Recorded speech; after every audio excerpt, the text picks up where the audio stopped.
Hello everyone, welcome back to our channel Pavani universe. ఎలా ఉన్నారండి? బాగున్నారా? నేనైతే చాలా బాగున్నాను. మీరు కూడా బాగున్నారని ఆశిస్తున్నాను. రాగి దోశలకి ముందు రోజే నానబెట్టుకున్నాను కదా, అది నైట్ పట్టేసి పడుకున్నాను అనమాట మిక్సీ చేసుకొని. సో మార్నింగ్ వచ్చి చూసేసరికి దోశ పిండి మొత్తం ఇట్లా కిందకైతే పడిపోతుంది అనమాట, కారిపోయి. ఎర్లీ మార్నింగ్ ఇది పొంగిపోయి మొత్తం పిండి అయితే కింద పడిపోతుంది. రాగి పిండి నైట్ అంతా చక్కగా ఫర్మెంటేషన్ చక్కగా అయిందనమాట. పొంగిపోతున్న పిండి మొత్తాన్ని తీసి మళ్ళీ అందులో వేస్తున్నా. చుట్టూతా మొత్తం అదే అయ్యింది కదా, సో చక్కగా గరిటె తీసుకొని మిక్స్ చేస్తున్నా. కాస్త స్లోగా అలా తిప్పుకుంటూ పిండి మొత్తాన్ని కలుపుకున్నా అనమాట. కాస్త పిండి అయితే తీసి ఫ్రిడ్జ్లో దాచిపెడుతున్నా, మళ్ళీ నెక్స్ట్ డేకి యూజ్ అవుతుంది. ఇంకా మిగిలిన పిండిలో కాస్త సాల్ట్ వేసి కలిపి దోశకి అయితే ప్రిపేర్ చేస్తున్నాను అనమాట. దోశ బ్యాటర్కి కరెక్ట్గా ప్రిపేర్ చేసుకోవాలి. ఇంకా ఇక్కడ పల్లీ చట్నీ కోసం పల్లీలు, పచ్చిమిర్చి, కాస్త కొత్తిమీర, కొంచెం జీలకర్ర వేసి వేయించాను. ఇంకా వాటిని మిక్సీ చేసేసా కాస్త సాల్ట్ వేసుకొని. ఈ చట్నీ తాలింపు వేసుకోవచ్చు, తాలింపు లేకపోయినా చాలా బాగుంటుంది టేస్ట్. చట్నీ ప్రిపేర్ చేసేసిన తర్వాత దోశలు అయితే వేస్తున్నా. మార్నింగ్ కదా, చాలా హడావుడి ఉంటుంది ఇంట్లో. పిల్లలు స్కూల్కి వెళ్ళాలి, వాళ్ళని రెడీ చేయించుకుంటూ ఒకవైపు బ్రేక్ఫాస్ట్ అయితే తయారు చేయాలి కదా ఫాస్ట్గా. సో ఇక్కడ రాగి దోశలు అయితే వేస్తున్నా.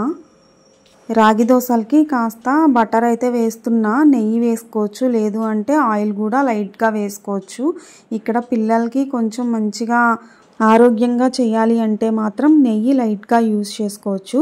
రాగి చాలా మంచిది కదా, ఎముకలకు గట్టి బలాన్ని ఇస్తుంది, జీర్ణక్రియను మెరుగుపరుస్తుంది, షుగర్ను కంట్రోల్ చేస్తుంది. రాగుల్లో ఫైబర్ కంటెంట్ ఎక్కువ ఉంటుంది, సో ఇంకా వెయిట్ లాస్ కూడా అవ్వచ్చు. గుండెకు కూడా చాలా మంచిది. ఎక్కువ పని చేసేవాళ్ళు ఈ రాగి దోశ కానీ రాగితో చేసిన పదార్థాలు తినడం వలన చక్కని శక్తి వస్తుందన్నమాట, యాక్టివ్ అవుతారు. తప్పక మీరు కూడా ట్రై చేయండి. మీ పిల్లలకు, ఇంట్లో ఉన్న పెద్దవాళ్ళు అందరూ ఈ రాగులతో చేసినవి చక్కగా తినండి, హ్యాపీగా ఆరోగ్యంగా ఉండండి. ఇక్కడైతే నేను ఉల్లిపాయ వేసి చేస్తున్నా అనమాట. నార్మల్ దోశ కంటే కూడా ఇంకా ఇది చాలా టేస్టీ ఉంటుంది. ఇందులోకి చట్నీ అయితే కారపొడి ఇంకా పల్లీ చట్నీ చేశాను కదా, అది అనమాట. ఇక్కడ నన్ను చూసి దయచేసి ఎవరు దడుచుకోకండి ప్లీజ్, మార్నింగ్ కదా. సో ఇంకా ఇలా ఉన్నా అనమాట. మా హస్బెండ్ అయితే వీడియో తీస్తున్నారు. మార్నింగ్ అంతా ఇంకా ఇంత హడావుడిగా అయితే గడిచిపోతూ ఉంటుంది. ఫాస్ట్గా దోశలు అయితే వేసి పిల్లలకైతే ఇచ్చేస్తున్నా అనమాట. ఇంకా కొన్ని ఆల్మండ్స్ కూడా రాత్రి నానపెట్టాను, ఇంకా అవి కూడా వేసి ఇస్తున్నాను. చాలా హెల్దీ బ్రేక్ఫాస్ట్, మీరు కూడా కంపల్సరీ ట్రై చేస్తూ ఉండండి ఇలానే. ఇంకా ఇక్కడైతే పిల్లలకి లంచ్ బాక్స్ ప్రిపేర్ చేయాలి. టమాటో రైస్ అయితే చేస్తున్నా. దానికోసం అయితే ఉల్లిపాయలు అయితే సన్నగా కట్ చేసుకుంటున్నా. కొన్ని చిల్లీస్ కూడా కట్ చేస్తున్నా. ఇవి తేజ మిర్చి చాలా ఘాటు ఉంటాయంట. ఇంకా 4 లేదా 5 కట్ చేస్తున్నాను అనమాట. కారం తక్కువ వేసుకుంటే సరిపోతుంది. ఇంకా 3 టమాటాల వరకు వేస్తున్నా. వీటిని నార్మల్గా మధ్యకల్లా చీల్చి మిక్సీ చేసుకోవడమే కదా, ఇంకా సో నో ప్రాబ్లం అనమాట. ఇంకా స్లైసెస్ చేయాల్సిన అవసరం ఉండదు, జస్ట్ నార్మల్గా కట్ చేసుకుంటే సరిపోతుంది. టమాటాలు, కొత్తిమీర మిక్సీ చేసుకోవాలి.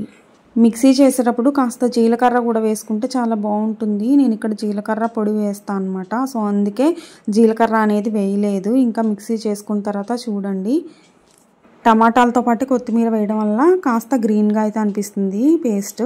ఇంకా ఇక్కడైతే స్టవ్ వెలిగించుకొని గిన్నె పెట్టుకొని అందులో కాస్త నెయ్యి వేసా. ఇంకాస్త నూనె కూడా వేసుకోవాలి, లైట్గా చాలు, హెవీ అవసరం ఉండదు.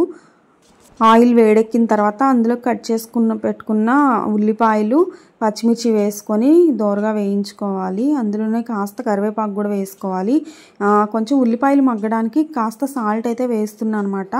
కొంచెం పసుపు వేసుకొని మొత్తాన్ని కాస్త వేగనివ్వాలి. తర్వాత అల్లం వెల్లుల్లి పేస్ట్ కూడా వేసుకొని పచ్చివాసన పోయే వరకు చక్కగా ఫ్రై చేసుకోవాలి.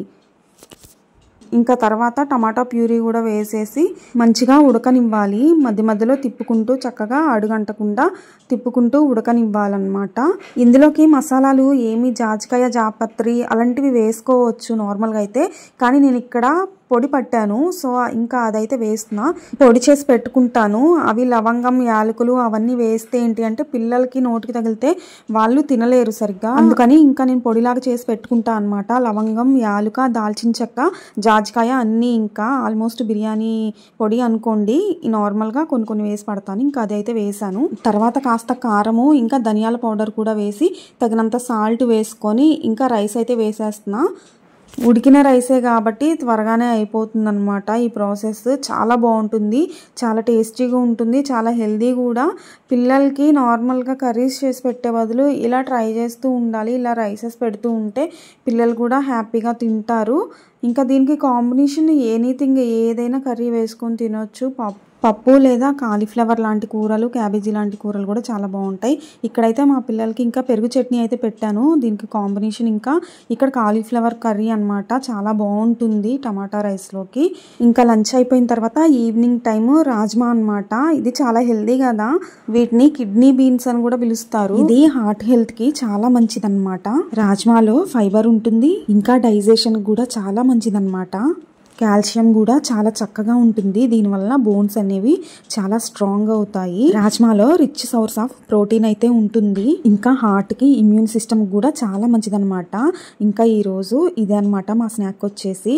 ఇక ఈ వ్లాగ్ ఇంతటితో ఎండ్ చేస్తున్నాను. ఈ వీడియో మీకు నచ్చితే కనుక లైక్ చేయండి, కామెంట్ చేయండి, సబ్స్క్రైబ్ చేయడం మాత్రం మర్చిపోకండి. Thank you, bye.